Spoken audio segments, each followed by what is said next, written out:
तितली चिड़िया के पास जाकर उसकी ऊपर से टूटी हुई डाल को हटा देती है और साथ ही साथ वो चिड़िया मनी परी की असली रूप में आ जाती है। परी लोक में परियों की स्कूल की शिक्षिका नील परी अलग अलग विषयों में परीक्षा लेने के लिए छोटी परियों को उनके काम समझा रही है। कुसुम परी, तूली परी, जूई परी, मनी परी, तुम सब ध्यान से सुनो। इस बार तुम सबकी अलग अलग विषयों में परीक्षा ली जाएगी। मनी परी, तुम्हारा विषय है पृथ्वीलोक के पंछियों की जीवन के बारे में, इसीलिए तुम पृथ्वीलोक जाके पंछियों के जीवन को ध्यान से देखोगी और सूरज ढलने से पहले ही परी राज्य लौटकर उनके जीवन से जुड़े सवालों के जवाब दोगी। तुम समझ गई ना मनी परी? ठीक है शिक्षिका नील परी, तो फिर मैं अब पृथ्वीलोक के लिए रवाना होती हूँ। ठीक है, तुम जा सकती हो। इतना कहकर छोटी मनी परी परीलोक से अदृश्य होकर पृथ्वीलोक के एक घने जंगल में प्रकट होती है। चारों ओर कितना सुंदर हरियाली है, कितनी तितलियां उड़ रही हैं, नदियों का लहराता हुआ पानी कितना मधुर लग रहा है। अब मुझे पंछियों पर ध्यान रखना होगा, वो पूरे दिन क्या करते हैं मुझे अच्छे से जानना होगा, ताकि जब परियों की स्कूल की शिक्षिका मुझे सवाल करे मैं सारे जवाब ठीक से दे सकूं। तभी मनी परी पेड़ की डाल पर एक कौवा का घोंसला देखती है। अब मैं उड़कर उनके घोंसले के पास जाकर देखती हूँ कि वो क्या कर रहे हैं। फिर मनी परी उड़कर कौवे के घोंसले के पास जाती है और माँ कौवा परी को देखकर बहुत डर जाती है। वो कौवा इतना चिल्ला क्यों रहा है? मैं तो सिर्फ इन्हें देखने आई थी। फिर माँ कौवा डर के मारे अपने बच्चे की रक्षा करने के लिए मनी परी के पास जाकर उसे चोंच से मारने लगती है। अरे बाप रे, कितनी जोर से चोंच मारी! लगता है ये पंछी मुझे बिल्कुल भी पसंद नहीं किया। मैं जल्दी यहाँ से भाग जाती हूँ। इतना कहकर मनी परी वहाँ से उड़कर थोड़ी दूर चली जाती है। तभी वहाँ उसे दिखाई देती है वो पंछी कितनी बड़ी है और कितनी सुंदर है, उसके पंख भी कितने रंगीन हैं। अब मैं उस पंछी के पास जाती हूँ। मनी परी उड़ते उड़ते उस मोर के पास जाती है। तभी मोर ये मानव जैसी अजीब पंखों वाली जीभ को देखकर बहुत डर जाती है।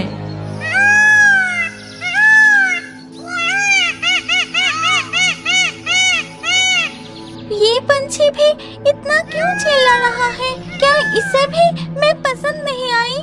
मैं थोड़ा उनके करीब जाके देखती हूँ।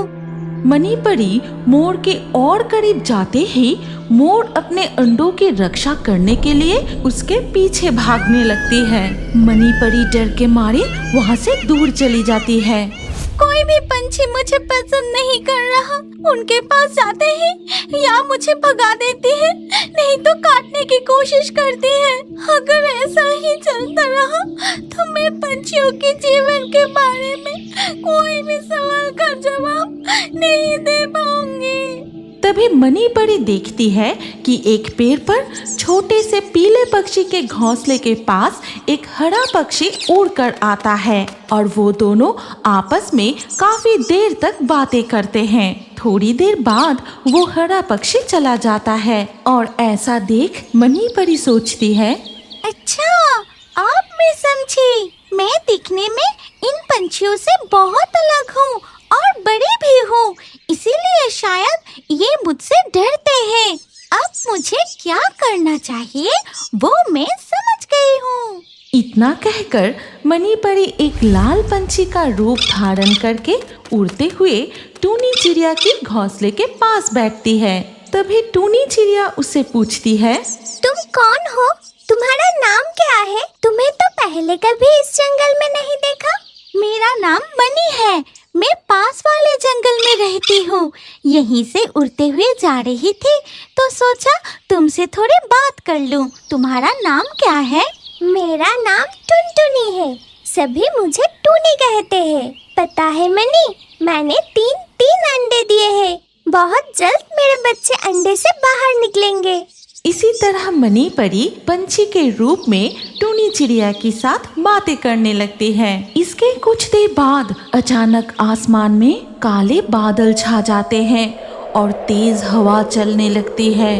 पिताजी, बाहर बहुत तेज हवा चल रही है, चलिए ना जंगल से कुछ आम उठा कर लाते हैं। नहीं बेटी, ऐसी तूफान में बाहर निकलना ठीक नहीं होगा। चलिए ना पिताजी, कुछ नहीं होगा। बाजार में आमों को बेचकर जो पैसे मिलेंगे उससे घर में कुछ दिनों का चावल आ जाएगा। चलिए ना पिताजी। जिद मत करो बेटी, ऐसे ही एक तूफान में मैंने तुम्हारी माँ को खोया था। हम जैसे गरीब के घर में 2 दिन चूल्हा ना चले फिर भी चलेगा, लेकिन इस तूफान में जंगल में जाना ठीक नहीं होगा। चलिए ना पिताजी, चलिए ना। कई बार कहने पर तितली के पिताजी राजी हो जाते हैं। ठीक है, चलो फिर। बेटी और पिता थैला लेकर अपने मिट्टी के घर से निकलकर जंगल की ओर जाते हैं। हे भगवान, कितनी तेज तूफान चल रहा है। उधर तब लाल मनी पंछी टूनी चिड़िया से कहती है, ये क्या हो रहा है? चारों तरफ पेड़ इतने हिल क्यों रहे हैं? इतनी तेज हवा चल रही है, मुझे बहुत डर लग रही है। तूफान चल रहा है, तुम डरो मत। डाल को कस कर पकड़ के रहो, नहीं तो तुम पेड़ से गिर जाओगी। पिताजी देखिए, उस पेड़ के नीचे कितने आम गिरे हैं। जल्दी चलिए, आम उठाते हैं। तितली और उसके पिताजी पेड़ के नीचे से आम इकट्ठा करने लगते हैं। उधर तब दोस्त टूनी चिड़िया, मैं खुद को संभाल नहीं पा रही हूँ। ठीक उसी वक्त तेज झोंके से लाल मनी पंछी पेड़ की डाल से सीधा जमीन पर गिर जाती है। फिर एक पेड़ की डाल टूटकर उसके ऊपर गिर जाती है।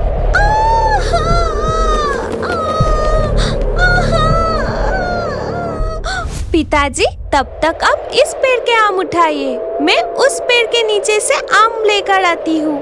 नहीं बेटी, अब घर चल, और आम उठाने की जरूरत नहीं है। मैं जल्दी से आम उठाकर ही चली आऊंगी। ठीक है, लेकिन ज्यादा देर मत करना। तितली थोड़ा आगे बढ़कर जब दूसरे पेड़ के नीचे से आम उठाने जाती है, तभी उसे दिखाई देती है,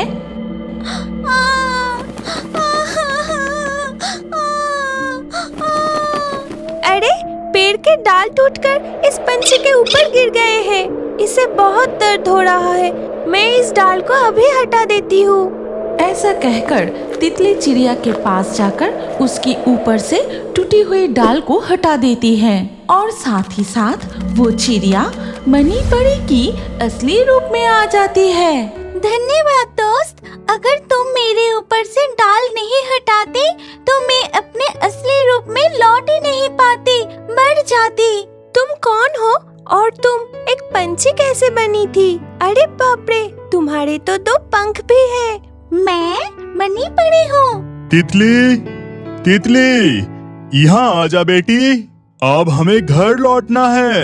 आ रही हूँ पिताजी, मेरी पिताजी बुला रहा है। अब मैं चलती हूँ, तूफान रुक गया है, हमें घर जाना है। इतना कहकर तितली अपने पिता के पास लौट आती है। फिर वो दोनों घर की तरफ जाने लगते हैं। लेकिन जैसे ही वो अपने घर के पास पहुंचते हैं, देखते हैं कि उनका मिट्टी का घर पूरी तरह से तूफान में टूट चुका है। हे भगवान, ये क्या हो गया? हमारी रहने की जगह तूफान में पूरी तरह बर्बाद हो गई। पिताजी, अब हम कहाँ रहेंगे? तूफान में हमारा घर पूरी तरह से टूट चुका है। ठीक तभी मनी परी उड़ते हुए उनके पास आती है और तितली से कहती है, चिंता मत करो दोस्त, मैं एक परी हूँ और मुझे जादू आती है। तुमने मेरी जान बचाई है, इसलिए मैं तुम्हारा घर फिर से पहले जैसा बना दूंगी।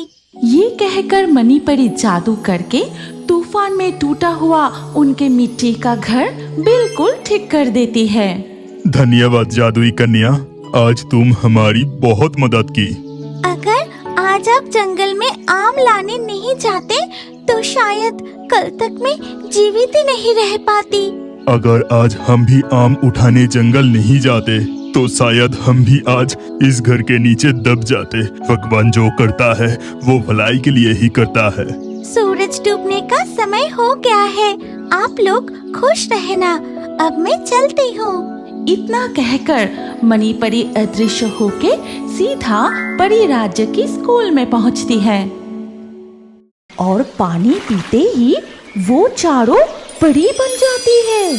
तभी वो झरना प्रकृति देवी में रूपांतरित हो जाती है और सिंचुला जंगल की स्कूल में पॉपी कबूतर, राया मैकाओ, नैन्सी सालिक और मुनिया एक साथ एक ही क्लास में पढ़ते थे।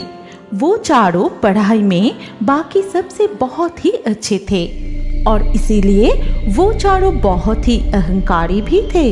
एक दिन आज मैथ्स की पेपर में मुझे फुल मार्क्स मिले हैं। हाँ, हमें भी। लेकिन बाकियों का क्या हाल है? छोड़ ना उन्हें, या तो कम नंबर मिले या तो फेल हो गए होंगे। इस तरह वो दूसरे पर हंसते थे।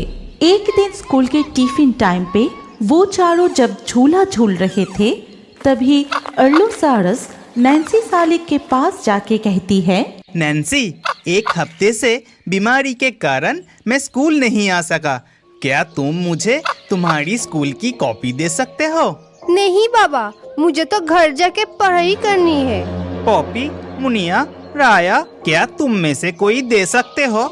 माफ करना अर्लो, हमें भी घर जाके पढ़ाई करनी है। फिर वो चारों वहाँ से चले जाते हैं और अर्लो रोते हुए एक पेड़ की डाल में जाके बैठ गया। तभी वहाँ टुनिया आती है। रो मत अर्लो, मैं कक्षा में अव्वल तो नहीं आती, लेकिन हर साल पास होती हूँ। तुम मेरी कॉपी ले लेना। बहुत बहुत शुक्रिया टुनिया। इसके कुछ दिन बाद स्कूल के सारे बच्चे मिलके पिकनिक मनाने समुंदर किनारे जाते हैं। वहाँ पहुँच के कुछ दोस्त मिलके गाना बजाते हैं, नाचते हैं, कुछ फुटबॉल खेलते हैं। लेकिन नैन्सी, राया, पॉपी, मुनिया किसी से बात भी नहीं कर रहे थे। तभी टीचर कोयल उनसे कहती है, क्या बात है बच्चों, तुम चारों यहाँ चुपचाप क्यों बैठे हो? जाओ सबके साथ खेलो। हमें खेलना कूदना बिल्कुल पसंद नहीं, हमें तो सिर्फ पढ़ाई करना पसंद है। बच्चों, पढ़ाई के साथ ही सबके साथ मिलके खेलना कूदना भी चाहिए। इससे मन और स्वस्थ दोनों अच्छे रहते हैं। फिर टीचर वहाँ से चले जाते हैं, लेकिन वो चारों वहीं बैठे रहे। देखा तुमने, वो चारों इतना घमंडी है कि टीचर की बात भी नहीं मानी। कैसे मानेंगे, कैसे खेलेंगे हमारे साथ? वो तो हमें पसंद ही नहीं करते। इसके कुछ दिन बाद स्कूल के छुट्टी के टाइम पे बहुत तेज बारिश हो रही थी। तभी राया, तुम्हारा छतरी तो बहुत बड़ा है। इस बारिश में क्या मैं तुम्हारे साथ चल सकता हूँ? तुम पागल हो गए हो क्या? तुम कैसे आओगे मेरे साथ? तुम्हें देखकर ही तो मुझे घिन आती है। ऐसा मत बोलो राया, हम सब दोस्त हैं। दोस्ती बराबरी में होती है थियो। जैसे हम चार हर साल कक्षा में अव्वल आते हैं। फिर एक दिन शाम को जंगल के सारे पंछियों के बच्चे मिलके खूब मजा कर रहे थे। तभी नैन्सी, राया, पॉपी, मुनिया जाके पास वाले खेत में घूम रहे थे और ये देख अर्लो ने बोला, देखो, हम सब मिलके यहाँ कितने मजे कर रहे हैं और वो चारों अलग अलग घूम रहे हैं। वो तो हमें पसंद ही नहीं करते। हमें परीक्षा में अच्छे नंबर नहीं मिलते हैं, इसीलिए वो सोचते हैं कि हमारे पास कोई दिमाग ही नहीं है। ठीक उसी वक्त अचानक से वो चारों घमंडी पंछी चीखने लगे, बचाओ, बचाओ, कोई हमें बचाओ। उन चारों के पैर एक जाल में फंस गए थे। अरे ये क्या, मेरे पैर तो जाल में फंस गई। मैं भी जाल से अपने पैर छुड़ा नहीं पा रही हूँ, लेकिन यहाँ इस तरह जाल बिछाया किसने? तब तक वहाँ थियो, टुनिया, अरलो और बाकी पंछी भी पहुंच चुके थे और सब मिलके बहुत कोशिश की उन चारों को जाल से छुड़ाने की, लेकिन नाकामयाब रहे। तभी थियो ने कहा, देखो, मेरे दिमाग में एक विचार आया है। जिसने भी जाल बिछाया है वो थोड़ी देर बाद ये देखने के लिए जरूर आएगा कि कोई पंछी या जंतु जाल में फंसा है कि नहीं, और तब तक के लिए तुम सब मरने की एक्टिंग करो।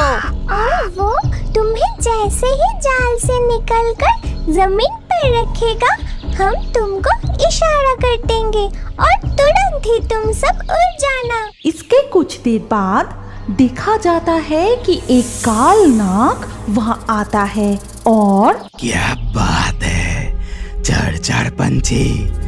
लेकिन ये क्या, लगता है सारे पंछी चटपटाते हुए मर गए और मुझे मरे हुए पंछी खाना बिल्कुल पसंद नहीं।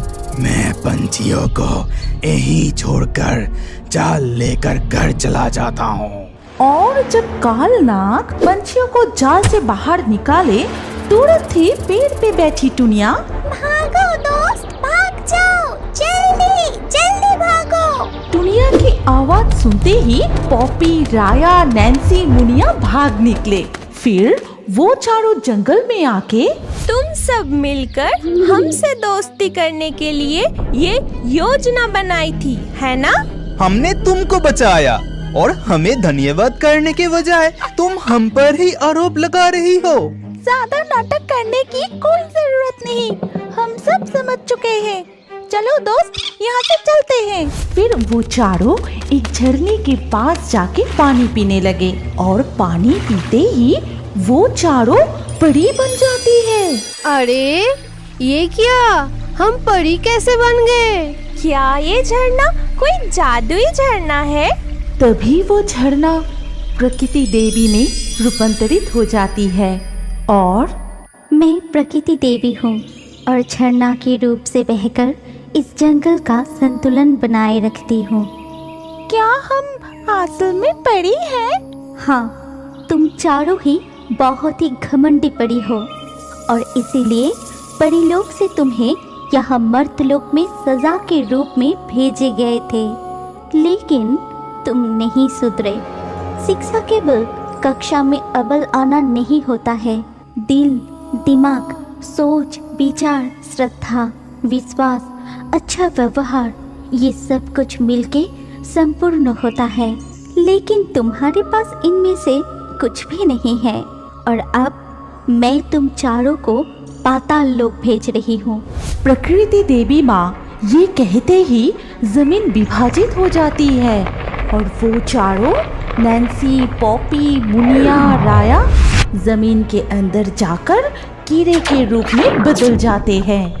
इधर प्रकृति देवी माँ फिर से झरना बनकर बहने लगती है। क्या अब बड़े होकर भी कार्टून देखना पसंद करते हैं? तो अपना नाम कमेंट करें और हमारे पिछले वीडियो से लाकी ड्रॉ में चुने गए नाम हैं प्रियंका, अंशु, मानसी, गुंजन, तरवेज, रूपक, अंकित, कान्हा, हंसिका, तन्नू, राजेश, जिया, हेमंत, राजकमल, लीलिमा। जिन दर्शकों ने हमारे चैनल को सब्सक्राइब करके फिर कमेंट में अपना नाम लिखा, हमारे अगले वीडियो में उन्हीं के नाम चुने जाएंगे। इसीलिए रियोबर्ड्स हिंदी यूट्यूब चैनल को जरूर सब्सक्राइब करें और स्क्रीन पर आई हमारी अगली कहानी भी देखें। उसमें भी आपका नाम हो सकता है। अगर नाम नहीं आया तो अगले वीडियो में आपका नाम लिख दीजिए। सोच क्या रहे हैं, जल्दी से क्लिक करके देखिए।